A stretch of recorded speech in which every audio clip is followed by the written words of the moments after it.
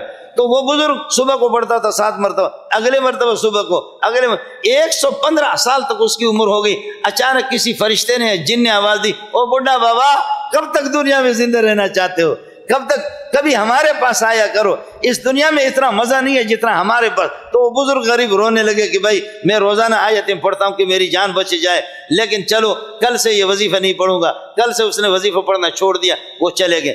تو جو حضرات جن کو مرنے کا شوق نہیں ہے، اس دنیا میں رہنا ہے، میں نے آپ کو بتایا کہ بہترین قسم کا گفٹ آپ کو بتایا کہ آپ یہ وظیفہ کریں، روزہ رکھیں، 8-9 کو آپ نہیں مریں گے، اور اگر آپ مر گئے تو قبر سے ٹیلی فون کر کے مجھے بتا دینا کہ مولوی منظور ہم نے جو ہے نا آپ نے نسخہ غلط بتایا تھا۔ اللہ آپ کا حامی ہو۔